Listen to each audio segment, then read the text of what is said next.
परम आदरणीय परम श्रद्धेय आचार्य सद्गुरु स्वामी टेवराम जी महाराज, उनके ही स्वरूप में बैठी हुई गुरु महाराज जी की प्यारी साथ संगत, आचार्य श्री के पावन चालीसा के ये दिन हम सब बड़े ही आनंद से उत्साह से मना रहे हैं। आचार्य श्री का इसी बीच में वर्षी महोत्सव भी हमने कल मनाया और सत्संग का ये आयोजन नित्य प्रति चल रहा है। कोई न कोई ऐसा प्रसंग, कोई न कोई ऐसी बात सुनने को मिलती है जिससे हमारे जीवन में, जिससे हमारे उस आचरण में, जिससे हमारे उस स्वभाव में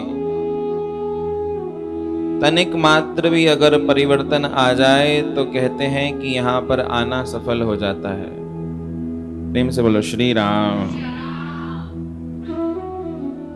उसी भाव के अंतर्गत भजन बहुत ही सुंदर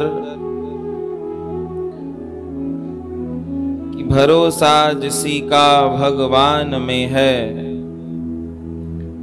उसे कोई चिंता न करनी पड़ेगी।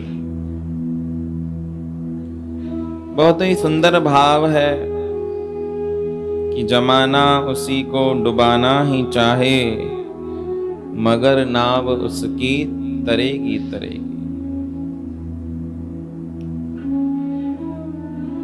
हुआ था एक प्रसंग हमारे पौराणिक कथाओं में,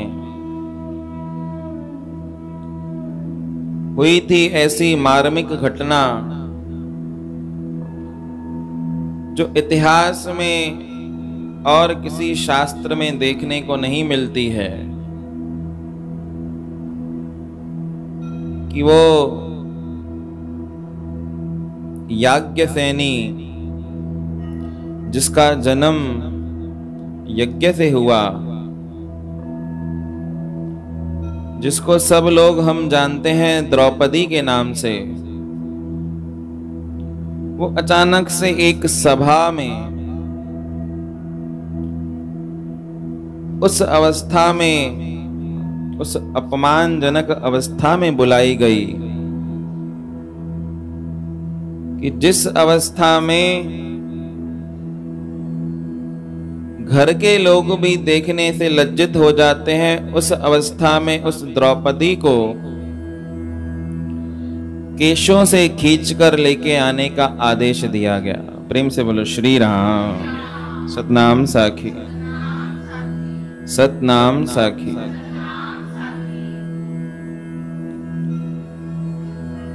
द्रौपदी यद्यपि हमारे हिंदू सनातन धर्म में वो जो पंच कन्या है,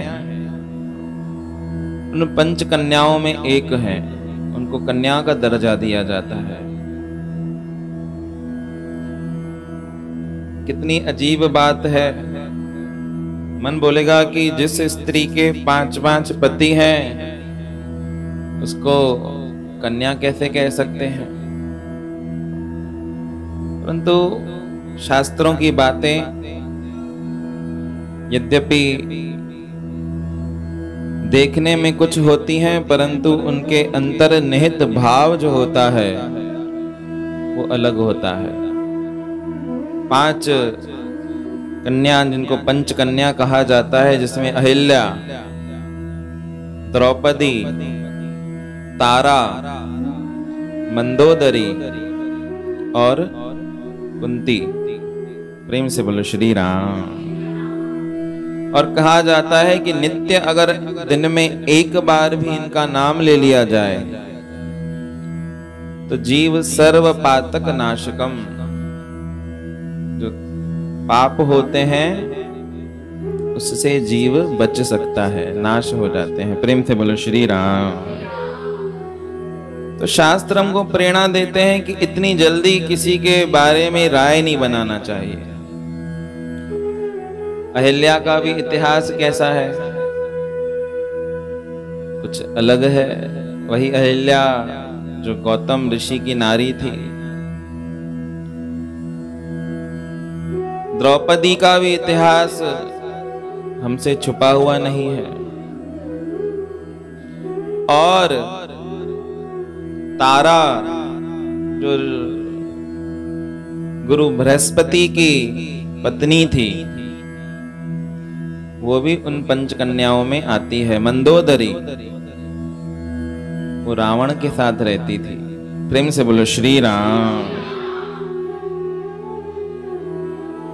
तो विपत द्रौपदा पर दुर्योधन ने डारी, नगन करनी चाही सभा बीच नारी।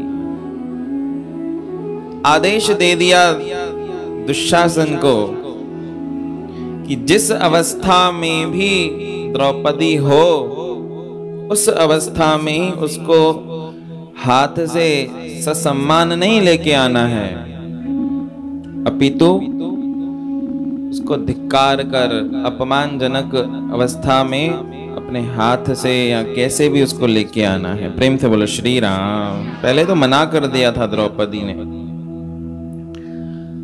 कि मैं नहीं चलूंगी, क्योंकि जब दुशासन आया तो वो दूसरे महल में उस अवस्था में थी जिसको प्राय रजस्वला कहा जाता है। एक वस्त्र धारण किए हुए वह द्रौपदी एकांत में बैठी हुई थी अपने कक्ष में, और द्रौपदी को उस दुशासन ने केशों से खींचकर उस सभा के मध्य ले आए थे। प्रेम से बोलो श्री राम। अधर्म कितना बलवान होता है ये उस सभा में दिखाई दिया कि बड़े बड़े महारथी उस सभा में बैठे हैं, बड़े बड़े ज्ञानी उस सभा में बैठे हैं, पर सब मौन है, सब कुछ बोल नहीं रहे हैं। द्रौपदी कह रही है कि वो सभा लज्जित हो जाती है जिस सभा में वृद्ध नहीं होते हैं, पर इस सभा में वृद्ध होने के बाद भी ये सभा सबसे बड़ी लज्जावान है, क्योंकि इस सभा में गंगा पुत्र भीष्म हैं, इस सभा में गुरु द्रोण हैं, इस सभा में कृपाचार्य हैं, और भी अनेकानेक महारथी हैं, और सबसे बड़े तो सबके स्वामी स्वयं धृतराष्ट्र हैं, वो भी कुछ बोल नहीं रहे हैं। प्रेम से बोलो श्री राम। अब ये घटना सबको विदित है, परंतु जो न विदित है वो ये है कि द्रौपदी जब उस सभा में बुलाई गई तो उस सभा में एक जना केवल द्रौपदी के पक्ष में खड़ा हुआ, वो था भीम। भीम ने कहा था कि इसको अगर हाथ लगाया तो वो हाथ भी नहीं बचेगा। अर्जुन ने रोक लिया। अर्जुन ने कहा कि यही तो ये दुर्योधन चाहता है कि हम जो 5 हैं, हम 5ओं की एकता भंग हो जाए, और जिस द्रौपदी के बचाव में आप खड़े हुए हो वो साधारण स्त्री नहीं है, वो असाधारण स्त्री है। उसकी लज्जा ये साधारण लोग हरण नहीं कर सकते हैं। प्रेम से बोलो श्री राम। कहा जाता है कि उस दिन द्रौपदी के मन में जो भाव अर्जुन के प्रति था, वही भाव उस दिन भीम के प्रति भी होने लगा। वो द्रौपदी कह रही है, धिक्कार है ऐसे गांडीव को, धिक्कार है भीम की गदा को कि एक स्त्री की लज्जा को बचाने में वो सक्षम नहीं है।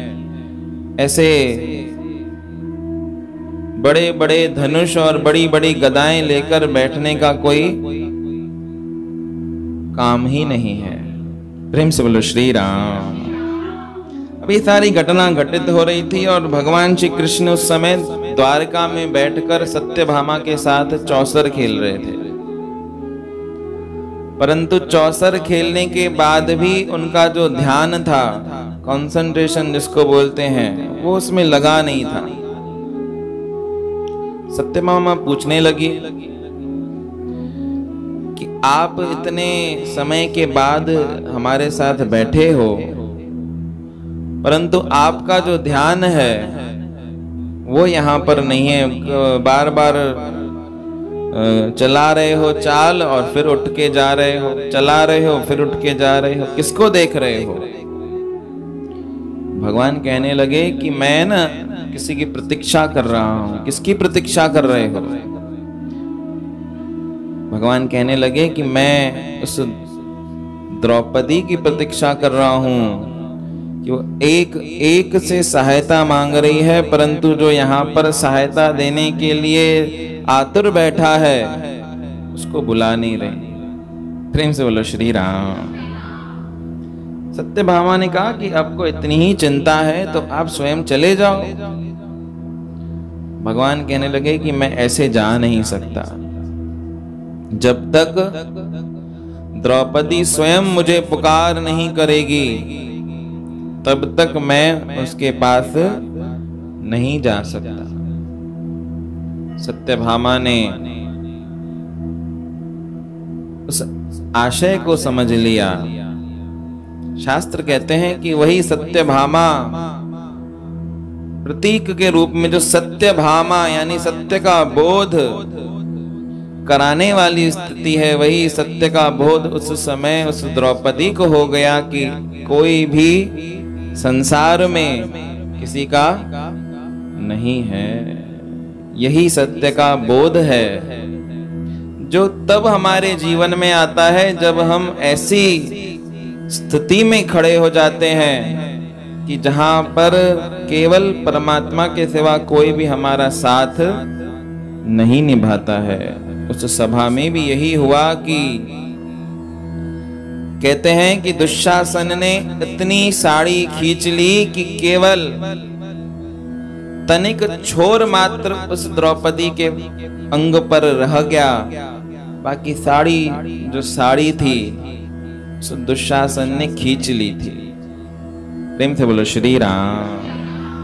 वो बचा रही थी अपने आप को, बिलक रही थी, रो रही थी, सबसे मदद मांग रही थी, परंतु कृष्ण को याद नहीं कर रही थी। परंतु जब उसको सत्य का बोध हुआ, सत्य का बोध होने के बाद उसने कृष्ण का स्मरण किया कि हे द्वारकावासिम, हे कृष्ण, हे घटघटवासी, अब आपकी शरण आए हूं।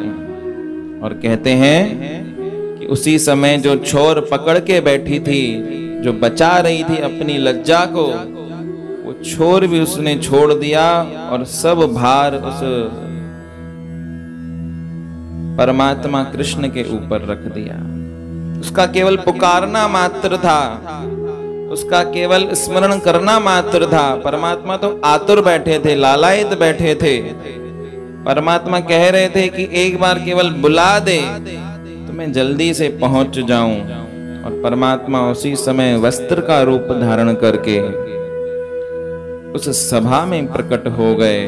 पदिय पुकार्यो हो, सिक सा संभार्यो हो, नेणन में नीर भरे, किथे द्वार का नगरी, झट फिर घट थियो हरी, वगन जो वेश धरे। बस पुकारने मात्र की देर थी और वो घट घट वासी परमेश्वर वस्त्र के रूप में आकर प्रकट हो गए। लिखने वालों ने लिखा कि 10,000 गज बल घट्यो, घट्यो न 10 गज चीर। फिर तो होना क्या था, फिर तो वो दुशासन जिसको 10,000 हाथियों का बल था, जिसको 10,000 हाथियों की शक्ति थी, वो खींच खींच कर थक गया। परंतु वो जो वस्त्र था, वो जो द्रौपदी के ऊपर परमात्मा की वस्त्र के रूप में कृपा हुई थी, उसको वो खींच न सका। प्रेम से बोलो श्री राम। उसी समय वो विदुर महात्मा उठकर सबको धिक्कारने लगे कि ये जो तुमने कर्म किया है, इस सभा को इसका फल भोगना पड़ेगा। ये जो वस्त्र तुम देख रहे हो खींचने वाला वो दुशासन, वो कोई वस्त्र साधारण नहीं, परंतु वो स्वयं परमात्मा का पीतांबर ही है। वो पीतांबर ही खींचा हुआ दिख रहा है।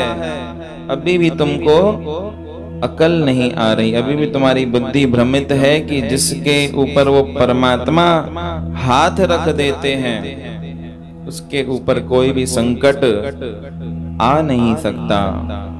तो यही भाव परमात्मा का कि विश्वास जिसका उस भगवान में होता है, तो उसे फिर कोई चिंता करनी नहीं पड़ती है।